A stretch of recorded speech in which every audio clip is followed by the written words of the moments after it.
government এমপ্লয়িজৰ কাৰণে এইবাৰ আমি কেইটামান লেণ্ডমাৰ্ক ডিচিশ্যন আনিছোঁ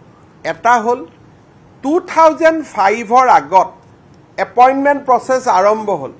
কিন্তু কিবা কাৰণত এপইণ্টমেণ্টখন 2006ত পালে আমি তেওঁলোকক OPS-লৈকে লৈ যাম NPS-ৰ জেগাত তেওঁলোক OPS-ত যাব ইয়াৰ ফলত ৰাজ্য চৰকাৰৰ 30,000 নতুন কৰ্মচাৰী OPS-ত অন্তৰ্ভুক্ত হ'ব যিসকলে UPS-ত যাব খোজে আমি UPS-ত যাব সুবিধা দিম সকলোতকৈ ডাঙৰ কথা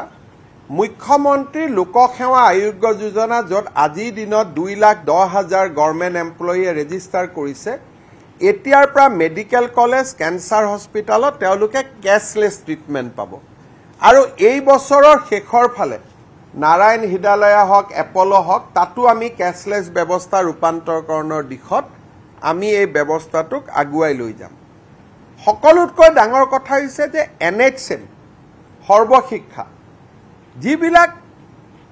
এনেকুৱা ধৰণৰ ছ'চাইটিত কাম কৰে চৰকাৰী কৰ্মচাৰী নহয়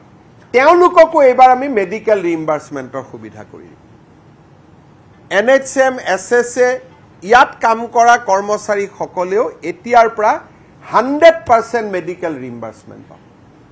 এইটো এটা বহুত ডাঙৰ সুবিধা তেওঁলোকৰ কাৰণে আমি আগবঢ়াইছো অংগনবাদী আশা কৰ্মী মিড ডে মিল ওয়াৰ্কাৰৰো দৰমহা আমি বৃদ্ধি কৰিম ফিক্স পে যিবিলাক মানুহে কাম কৰে অসম গভৰ্ণমেণ্টত তেওঁলোকে হাউচ ৰেন্ট এলাউন্স নাপায় এইবাৰ আমি তেওঁলোকক 50% হাউচ ৰেন্ট এলাউন্স দিম বুলি কৈছো আৰু NHM SSAত কাম কৰা কৰ্মচাৰী সকলৰো যাতে এটা নিজৰ ঘৰ হয় তেওঁলোকক আমি আপোন ঘৰ আঁচনিৰ সুবিধা তেওঁলোকলৈ সম্প্ৰসাৰণ কৰাৰ কথা আমি চিন্তা কৰিছো আপুনি বিচৰা বাতৰি পাব কেৱল নিউজ 18 এপত নিউজ 18 এপ ডাউনলোড কৰিবলৈ স্ক্যান কৰক এই QR কোড গুগল প্লে ষ্টৰতো পাব এই নিউজ 18 এপ